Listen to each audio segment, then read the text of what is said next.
My name is Kimberly Hilton, and today I'm making hand-painted watercolor greeting cards.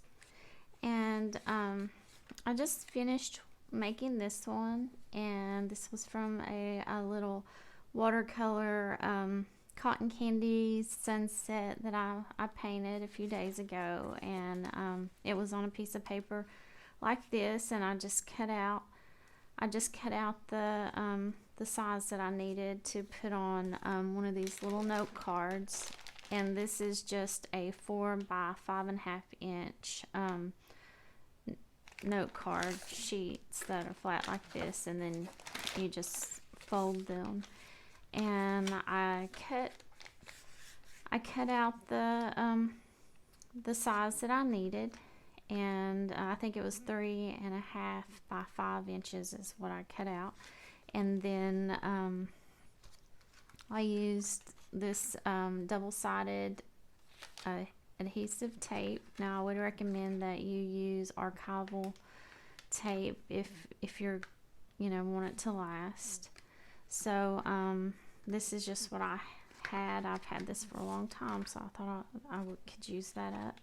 And then you just mount it to the card, and then you have a watercolor greeting card that's similar to this. I just took a gold gel ink pen, Panda Fly is the name of this one, and I just outlined a little border and did a little zigzag shape around it. So I was just trying to experiment with that to see how that would look. And you can do that or not do that. It's up to you. So I just wanted to tell you how I did that, but now I'm going to put this to the side, and I'm going to show you how to do a wet and wet watercolor cotton candy sky, and I'm going to probably do 2 different ones. This one, the paper, I tore it so it would have that kind of hand-tore deckled edge look. I like that look. That's my favorite. But if you want a cleaner, crisper looking piece like I showed you in that card, then just take a ruler and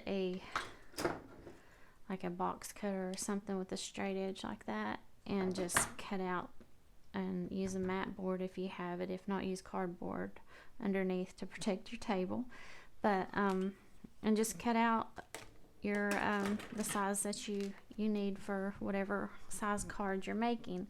And this is one that I already did, but I didn't paint in the mountains, so this is already dried. So I'm borrowing a tip from the cooking shows where they had already baked the cake or something like that, and then they showed you the recipe, and then they put it in the oven, and then they pulled out a done one and frosted it. So this is kind of what I'm gonna do to save time, because you always have to wait for layers to dry, and that can just make editing a video very tedious, and I don't really enjoy editing videos. I don't really know how to do that stuff very good. I'm trying to learn. My passion is for making art, and I want to share that with you. So hopefully I will learn as I go how to make better videos, and hopefully I can help teach you all to learn as you go how to make better artwork. So we'll see how this works out. But for now, I'm just gonna do the painting. So I'm going to use a flat brush. This is just a 3/4 inch synthetic. It's a Cotman, Winsor Newton Cotman flat brush, and then I'll probably use a number 12 round, and this is Escoda Perla. And I need to wet my paints and get them ready, so I can either do it with the spray bottle water, or I like to use one of these little I think it's called a pipette. So this is Cerulean Blue Hue by Da Vinci, Da Vinci Watercolors. And this is Raw Sienna by Da Vinci. And that is Quinacridone Rose by Daniel Smith. And this is Neutral Tint by Daniel Smith. So you could probably use yellow ochre in place of this, or if you have a warm yellow, that would probably work. You could use whatever blue you have, and whatever red or rose color that you have, cool blue. So don't let not having the right color stop you from playing around and experimenting, because you might find you really just enjoy the process, and your colors may work better than the colors that I chose. So just play around.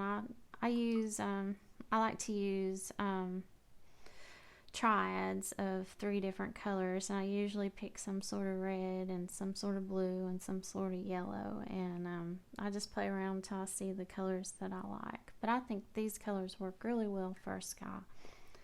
So I'm just gonna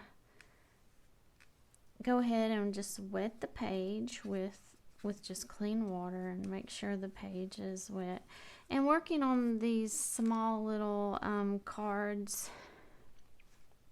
it kind of takes the pressure off doing a a really like a really important paint, professional, perfect paint job. If this is just meant to be fun and relaxing. If a beautiful painting turns out, then that's great, and if not, at least we learned something, and hopefully we had a good time. I know I will. I hope you do too. But so while that's soaking in, I'm just gonna take, and I'm going to get just any kind of brush, just to kind of mix up this pigment a little bit. I should have had this ready before I started. And that is when you're working wet into wet, it's best to have all of your paints already ready, because you don't have a lot of time with your skies. You really need to work quick when you're painting a sky, because you want it to dry without any crazy effects happening that you don't want to happen. So for this first one, I'm just going to grab some yellow ochre, and I was going to use this brush, but it doesn't matter, I'll use this brush. And I'm just going to make, I don't even have a plan, I'm just going to drop in some paint here and there, rinse out my brush, dab it off on an old t-shirt. And here's the cerulean blue. I think I want the cerulean blue. I don't know. And put some more at the top. And let's get into some pink. And I'm just going to kind of imagine those are the cotton candy clouds.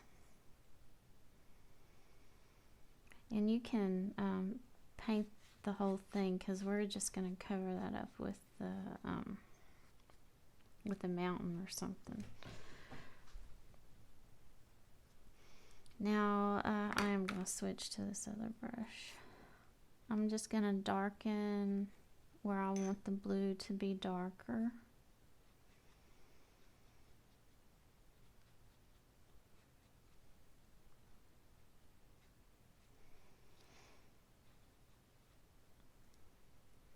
And maybe streak some down that pink. There is just too pink, so I'm just gonna dab in some some of the sienna color. Now I'm going to add some more pink, and I'm just going to add some more pink there, and just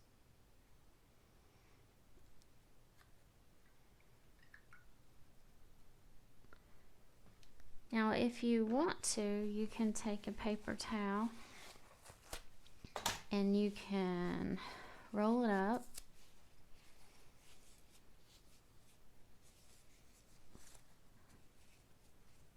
and make some little, bend it a little bit if you want to, and just go across the bottom a little bit, like, you know, maybe you want to move your paper towel around so it doesn't have the same shape all the way across.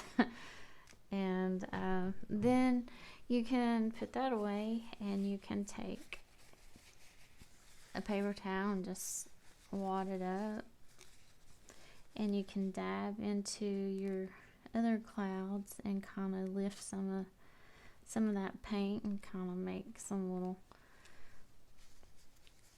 kind of cloud shapes with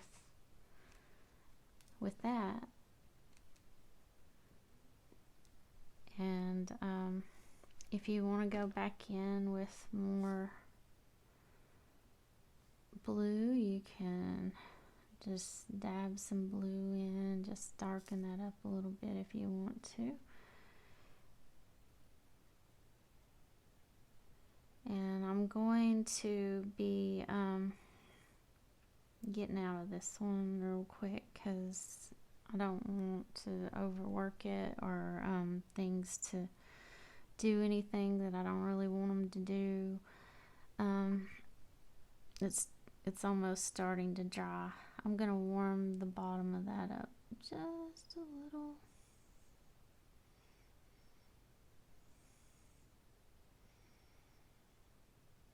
If it's a sunset or sunrise, the sun is at a low angle and it's reflecting on the bottoms of the clouds, so that's why I'm trying to get the yellow to get in on the bottoms a little bit.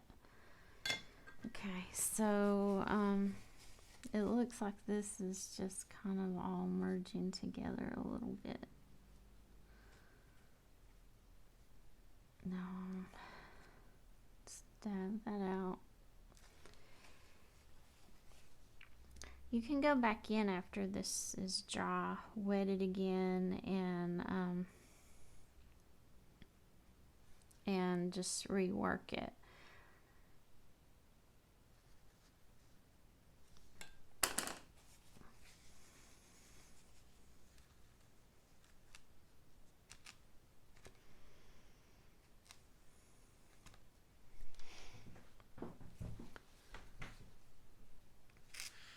I'm gonna wipe off the excess around that tape so it doesn't run back onto the painting and do something I don't want. I'm gonna leave that one alone for now, and then I'm gonna go work on this one down here, and we'll see what we do with this one. So for this one, I'm going to do this raw sienna.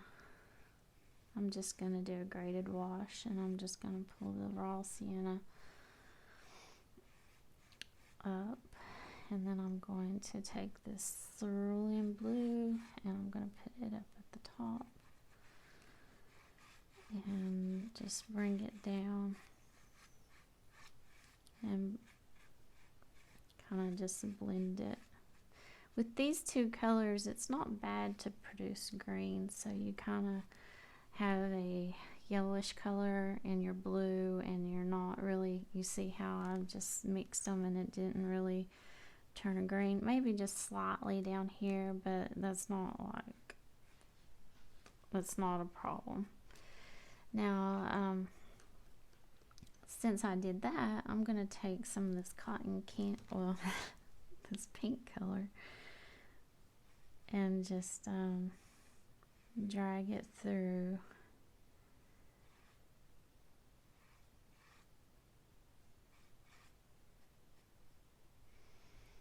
And let's see, maybe put some cloud shapes.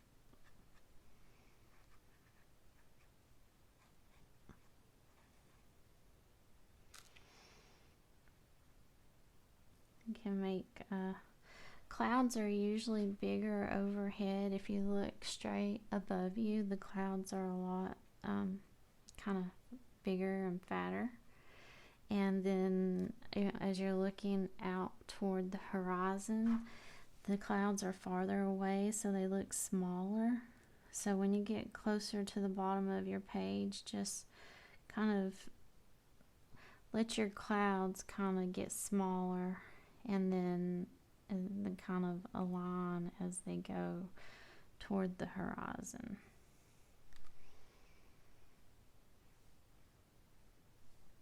And I might take a little bit of this neutral tint and go in and deepen some of the clouds here. Make them a little bit, just a little bit darker. Dab that in.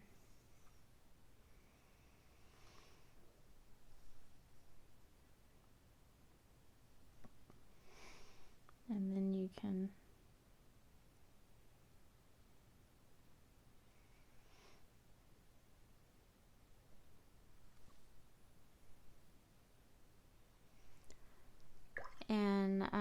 if you don't want to do the paper towel, you can use a thirsty brush is what they call it.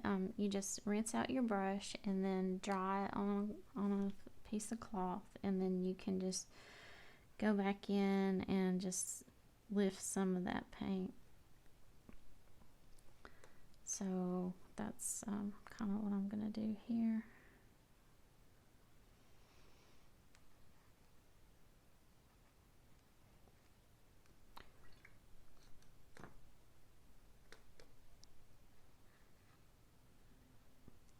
Every one of these is going to turn out different. With watercolor, it's hard to repeat something exactly the same as you did before, but that makes everything fresh and everything new, so it doesn't, you're not always painting the same thing, even if you're trying to.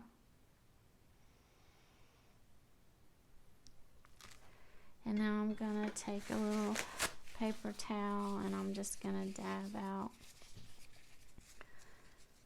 some lighter, and it's I like having little sky paintings on hand for when I want to kind of paint a landscape over top of it, because you know, you always have to let paint dry. In watercolor, we're always waiting for paint to dry. But if you have some on hand, and like if you're going out and you see a sky that looks similar to what you already have, you can just pull that out and paint your landscape and not worry about the sky or having to wait till that sky dries. I know I'm gonna want to go back in on this when it dries and make these clouds a little bit darker, but I'll dare not try that now, because if I do, where it's at this drying stage, it's gonna do things I don't want it to do.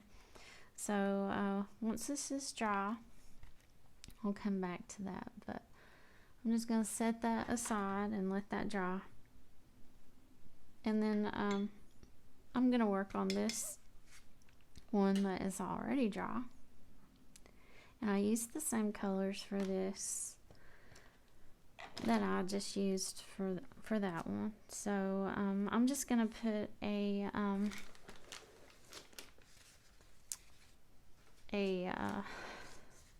mountain like this on it. So I'm just going to take some of this dark neutral tint and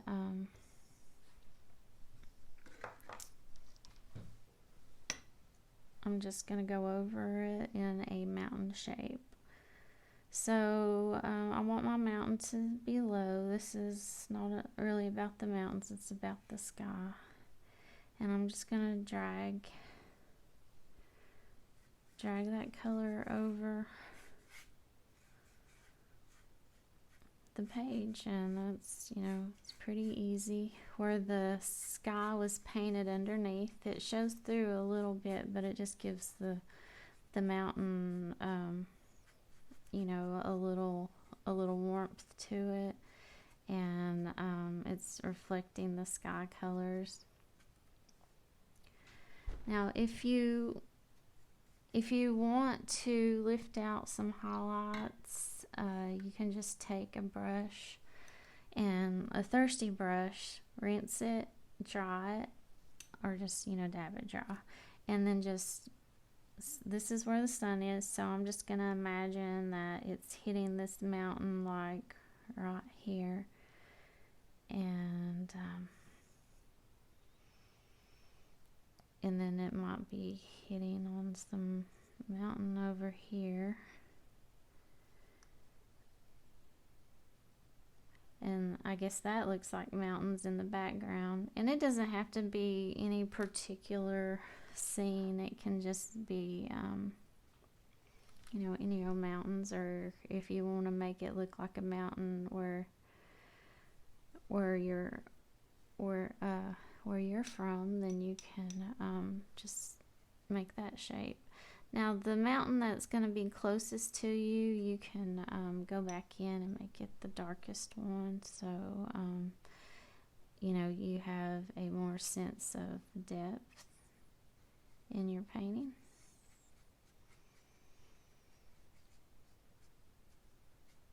And you know, you could work on this a lot longer, but that gives you a good idea about, well, just, you know, something simple.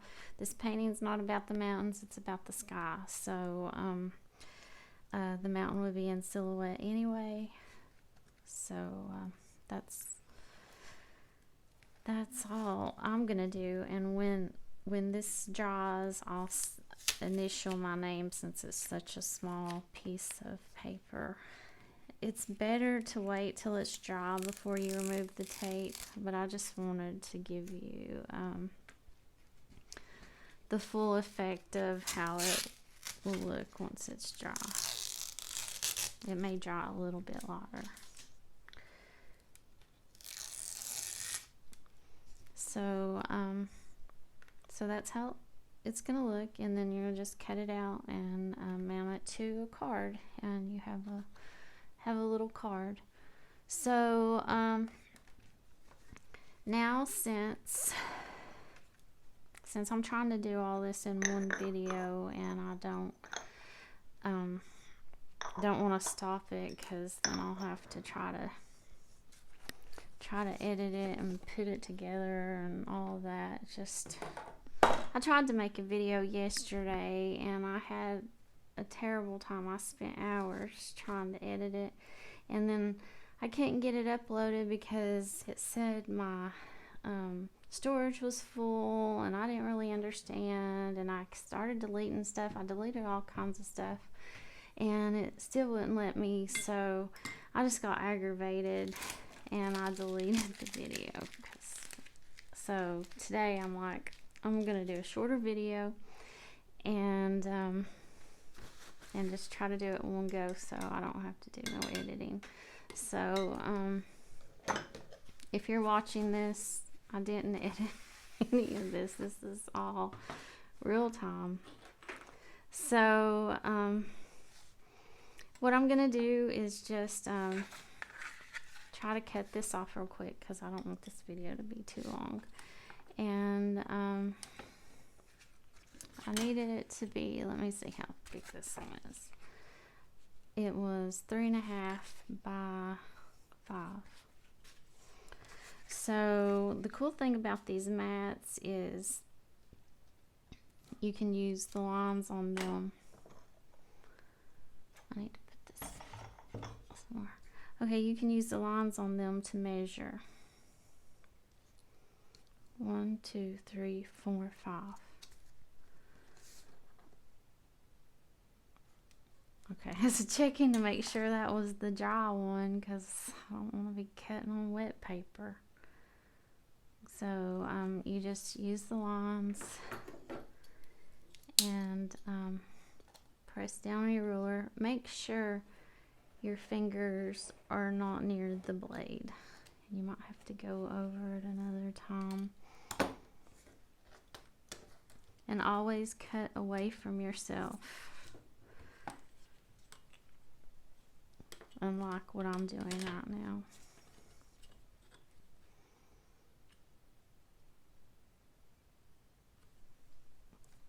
But I've had lots of practice. But I am going to cut away from myself. Please be careful when you do this. You can save these for little paint test strips. 1, 2, let's see. Okay. I'm gonna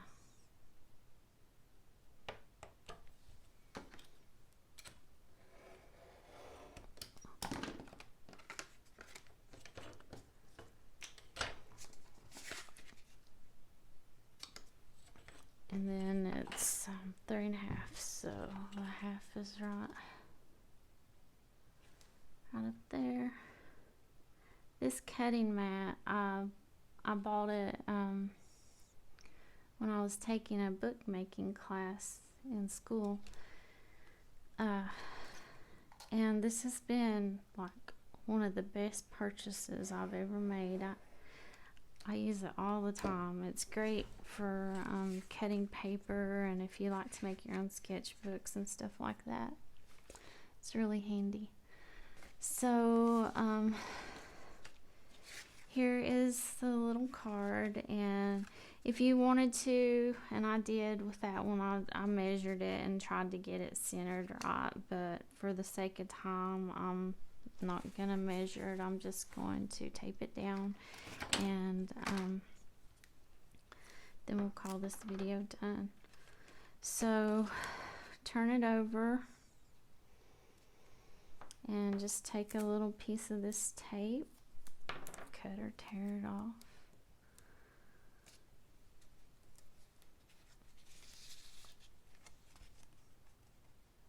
Make sure your work area is clean when you're doing this, or you could mess up your little watercolor painting that you just did.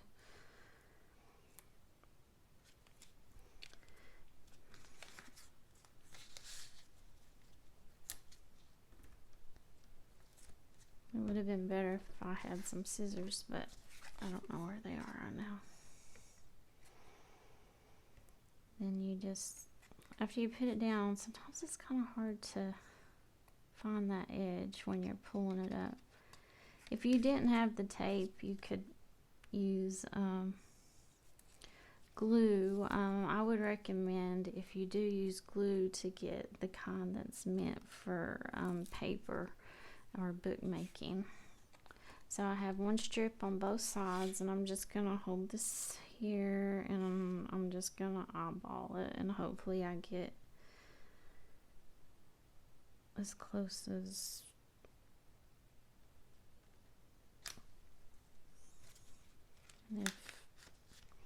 well, it's a little bit off. I wonder if I can pull that up. No, I'm not going. Yeah, I am.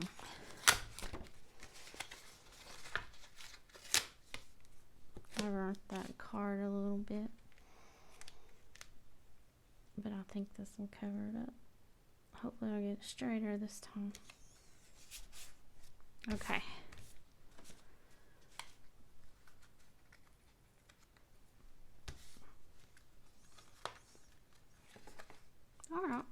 looks good.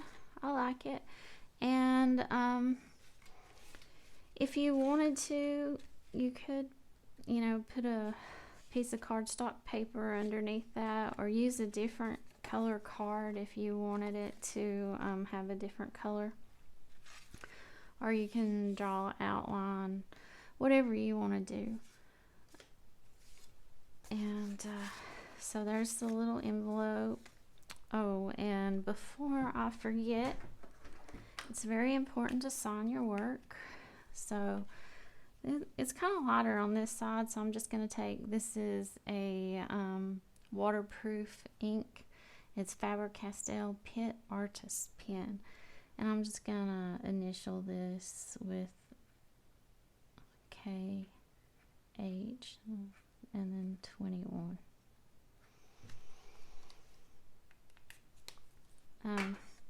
So that's it. Let's see. So these are starting to dry, and I'm not going to do that in this video, but I'll probably come back in and go over this with some more pink. I may leave this alone. I like how this one's doing. So and if it doesn't turn out how you like it, you can always just pick it up, take the tape off, pick it up, lay it down, tape it back, and just paint the other side. So anyway, I hope you enjoyed this video, and I hope you like these little watercolor cards. And if you make any, let me know if it was easy, or if you liked it, or if you'd like to see more videos like this. So with that, I'll say goodbye and happy painting. Have a great day.